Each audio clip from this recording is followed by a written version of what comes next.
Naka Honda Civic FD ka ba no 1.8? Huwag kang mag-aalala kasi pinatulin natin. Ako si Boycie, naka Honda Civic FD at gusto kong makasabay sa mga K-series. Kaya welcome sa project natin kung saan ilalabas natin ang potential ng R18. Bago ko ipakita yung mga resulta sa inyo, papakita ko lahat ng mga tumulong dito. Ang ating engine builder and lahat na nagkabit ng mga abubot natin, iLube Auto Parts. Simulan natin ang abubot galing sa Carbon 101 ng ating fenders. Thank you Sir Jeff. Cams and spring retainer set galing sa Team FD Group. Nag-refresh ng head natin and engine builder. Syempre kay nino pa ba? Di kay iLube Auto Parts. Ito namang ating Skunk 2 full aluminum radiator galing naman sa Chris Auto Piesa Trading. Yung full exhaust setup natin galing naman kay Kuya JD ng JD Mufflers. At syempre dahil support local tayo, nagpagawa tayo ng Kakimoto na red badge na gawang Etibac ni Kuya JD. Thank you din pala kay Kuya Mix sa pag-suggest na ram air intake na to. Ang laking tulong niyan. Yung BCBR coilovers natin galing nga palang Tusog. Thank you din sa mga advice niyo mga kuya. Ang nag-tune ng ating coilovers ay si Kuya Carlos ng iLube Auto Parts. Ang ating Champiro SX2s galing kay Yumi Stance Bacoor. Yung brake lines naman natin DS Access. Yung Sparco Sprint at Sparco 4-point harness natin galing kay Good Sam. Dito kinakabit na nga ni na Tito Alan lahat ng abubot at syempre yung head natin. Talagang sinigurado nila na torque to spec lahat ng pyesa. Ipaparinig ko ngayon sa inyo yung unang start ni Ishi.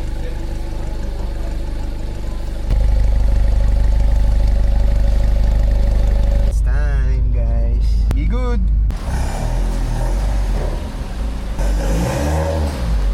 Eto na nga, first time ko sumama sa dyno at sasakyan ko pa. Diyos ko, kinakabahan ako. Sa kaba ko, 95 octane lang talaga nilagay ko imbes na blaze. Eto si Sir Chris, ang ating tuner ni Ishi ngayon. Isa siyang kilalang tuner sa Cebu. Kung alam mo yung staging lines panigurado, kilala mo to si Sir Chris.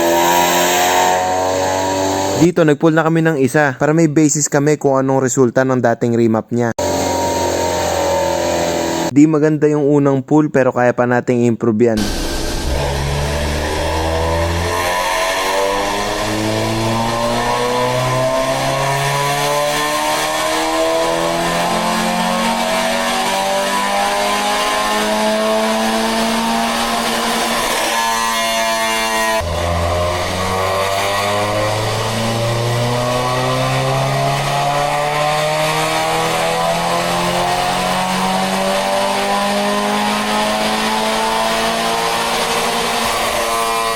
Ito na yung graphs natin sa ibang pools. Kaya pa i-improve yan ni Sir Chris. At dito nag-uusap sila kung gusto nilang i-push hanggat sa sumabog makina ko. Wag naman. 133 horsepower, 121 torque. Galing 117 HP at 102 na torque. Sabi nga ng mga kasama ko dun sa dyno, kaya pa i-push yan. Pero personally, nirequest ko kasi na safe tune lang. Pero realistically, kaya ito i-push ng 145 to 150. Sayang naman bayad mo kung ganun lang papatono mo. Takot ako eh. Pero hayaan nyo sa susunod, papasagad na natin yung tune.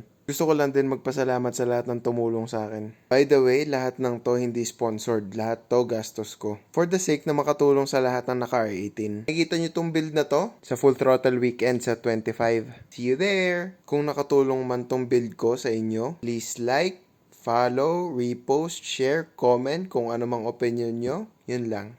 Bye!